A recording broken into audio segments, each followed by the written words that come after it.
大家好，歡迎收睇我哋嘅體育頻道。想到最嘅體育資訊呢，記得訂閱頻道啦。喂，大家好！今季英超爭奪歐聯席位，真係鬥到你死我活，而曼聯呢，就正是蜂擁中心。究竟佢哋最後會排幾呢？今日我哋就用4種唔同嘅數據分析方法，由最簡單去到最複雜，一步一步同大家拆解下，睇下你可唔可以預測到曼聯嘅最終排名。好，我哋今次會點做呢？首先呢，我哋會睇下最直接嘅嘢。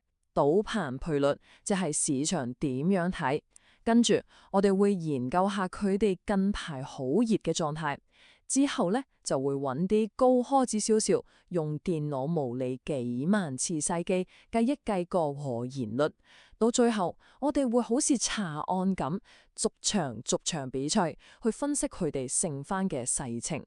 OK， 廢話唔多講，即刻開始啦。OK， 首先睇一睇個積分榜，踢咗31場波，曼聯排第3，聽落好似唔錯，但你睇真啲，佢哋只係領先緊第4位嘅維拉1分咋，後面仲有勒和普同粗魯斯好事擔擔，真係行差踏錯一步都唔多，每一分都超級關鍵，直接決定下季係咪有歐聯主題劇聽啊！好，我哋第一個方法，亦都係最簡單直接嘅，就係睇睇賭盤點講。點解要睇賭盤？因為呢啲賠率背後其實係集咗成千上萬人嘅錢同埋佢哋嘅判斷，可以話係一種市場嘅接體智慧啦。賠率呢一樣嘢好易明嘅，個數字越細就代表機會越大。你睇曼聯入到頭5嘅賠率得1/7，哇，低到咁多，擺明就係大熱門啦。你再睇下其他對手，維拉、利沃普、車路士，全部都高過佢。所以呢，呢個數字下俾我哋知，係市場影中曼聯攞到歐聯資格嘅機會係呢幾隊之中最高嗰個。所以讀盤俾我哋嘅結論好清楚，曼聯嘅情勢係一片大好，處於一個非常有利嘅位置。不過大家心裏有數啦，賠率始終係賠率，波是圓湧，一日為換場，咩都有可能發生嘅。賭盤睇嘅係一個大方向。咁我哋而家就深入少少，用第二個方法睇下佢哋近排嘅走勢。講起近排，自從禁佢哋教波之後，哇，成隊波真係唔同晒，可以話係脫胎換骨㗎。真係㗎，換咗帥之後，曼聯唔單止戰績好咗，成精隊波嘅精神面貌都好咗好多。咁呢種咁勁嘅勢頭，就係我哋下一個預測嘅基礎。我哋可以做個大膽嘅假設，如果佢哋可以將呢種可熱嘅狀態 keep 到幾位，咁到結果又會係點樣呢？單住啊，就係呢個數字上面2.1，呢個係咩嚟㗎？就係由今年開始，曼聯平均每場波可以攞到2.1分。你知唔知道呢個數字有幾正啊？喺所有真正位嘅對手裏面，佢哋係最高㗎。呢種搶分效率，簡直就係佢哋爭前4嘅終極武器。咁我哋可以計一計數，好簡單嘅。佢哋而家有55分，乘翻7場波。如果佢哋真係場場都攞到2.1分，咁7場波乘埋，大概就係14.7分。將呢個數加翻落去本身嘅55分度，咁最終總分咪大概就係70分左右咯。70分係咩概念？根據過往更多年嘅英超歷史，70分基本上都實食無黐呀，混入前4噶啦。所以如果齋睇佢哋近排嘅走勢去推算，曼聯嘅前景可以話係相當樂觀。不過呢，再用一個平均數去計，市仲係簡單咗啲。足球比賽邊有咁穩定噶嘛？是唔是？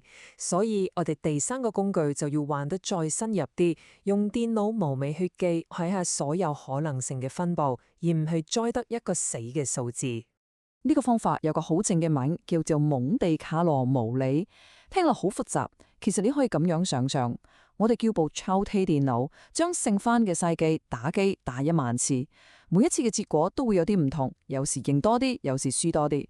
打贏1萬次之後，我哋就統計一下喺呢1萬個節嘅裏面，曼聯排第3嘅有幾多次，排第4嘅有幾多次，咁樣就可以計翻個機會率出嚟。好，睇下個結果，哇，都幾樂觀喎。根據 Opta 嘅數據模型，曼聯有超過一半乘5乘3嘅機會排第3換季，另外呢都有2乘7嘅機會排第4。仲有啊，今年英超好大機會有5個歐聯席位嘛。如果計埋呢一樣嘢，形勢就更加好啦。個模型話俾我哋知，曼聯入到頭5個機會係高達9成3。哇，9成3喎！呢個數字基本上就係話俾你知十拿九穩，證明咗喺數據模型影中，曼聯嘅位置其實係非常之穩陣噶。好，嚟到最後一個，亦都係最仔細嘅分析方法。頭先啲方法都係睇大圍，而家我哋要逐場比賽去拆解，睇下曼聯勝翻嘅賽程。我哋會用一個叫預期分數，即係 XP 嘅模型去估算佢哋喺每一場波理論上可以攞到幾多分。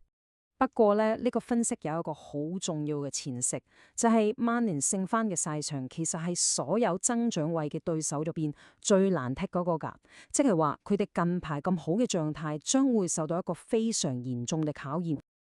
OK， 理論嘅嘢講到呢度差唔多，最緊要係實戰，知唔知？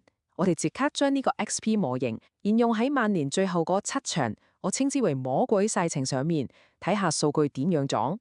好，大家睇下呢個表。哇，個規律真係好明顯，一睇就知主場威力真係唔講得晒。你睇主場對列斯聯、冰庫同諾定咸森林個 XP 值全部都高過2，超過2係咩概念？即係數據上我哋係應該要贏，而且係要全取3分過程。但係你淨係睇下即刻嗰幾場對車路士、對白里頓個 XP 即刻插水式咁跌到到 1.25、1.54，呢個數字就話俾我哋知，要去到人哋地頭斬分真係難度好高啊！好，為咗方便大家理解，我哋可以將呢7場波好簡單咁樣分做2大類。唔錯，就係咁樣分。第一類我哋叫佢做穩勝場，或者講得白啲係唔衰得嘅比賽，包括主場對利茲、冰庫托、森林，同埋作客對星特蘭呢幾隊。睇牌面同數據，我哋都係高一班 ，XG 主都好靚仔。所以呢4場波係絕對唔可以失分。而另一邊就係高風險印象。呢3場先係戲肉，作客車路士，主場坎利烏普，再作客對白里頓。呢3場呢，全部都係同我哋爭整歐洲賽席位嘅對手，場場都係6分波，真正決定我哋成個球季嘅成敗。我哋逐場認真嚟睇。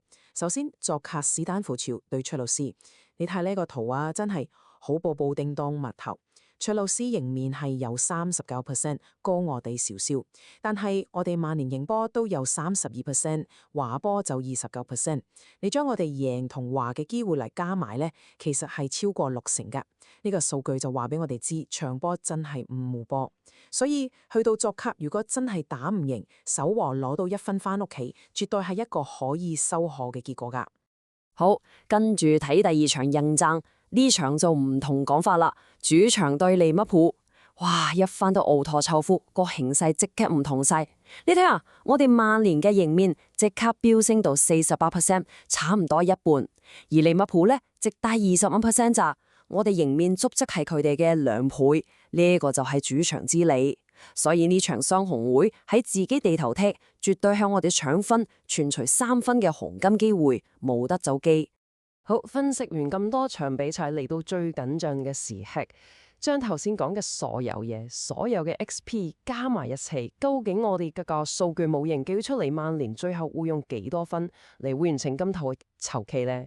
OK， 我哋將曼聯阿丫有嘅55分，再加上之後7場比賽嘅總預期積分，加碼之後，我哋模型預出嘅最終分數就係69分。好，69分。咁呢個分數夠唔夠呢？我哋一齊睇下其他對手嘅預測。哇，咁就清楚晒啦。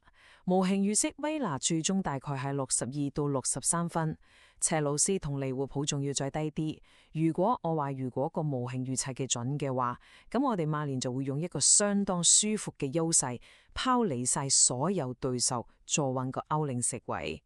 不過咧，除咗我哋自己貼得好之外，今年其實仲有一個超級大利是，一個對曼聯極之有利嘅安全網，係乜你？就係英超今年好大機會會攞到第5個歐聯席位。你可能會問，點解第5分嘅死關我哋乜事呢？關係就大啦，因為今年啲英超潮隊喺歐洲細場踢得太好啦，所以喺歐洲足庫喺個試數排名度領先緊，咁就令到英超基本上係肯定會攞到一個歐聯位。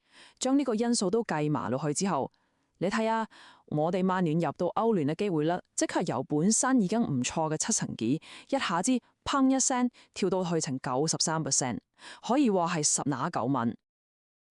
OK， 我哋用咗4個唔同嘅方法去分析，由淺入深。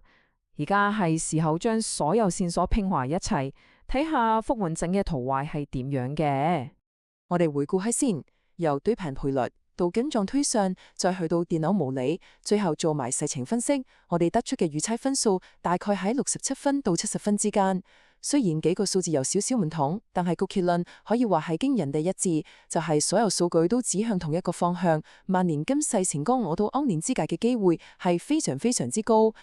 不過講到位，數據分析話俾我哋知嘅係最大嘅可能性，但足球最吸引人嘅地方就係嗰份不確定性，你估唔到嘛？數據話俾我哋知，曼聯形勢一片大好，但到咗最後一刻，決定佢嘅命運嘅，究竟係呢啲冰冷嘅數據模型，定係球員喺場相搏一下嘅神來之筆呢？呢個問題可能真係要等到記米最後一聲支吹響嗰陣，先至會有答案。好，今次講到呢度，多謝大家。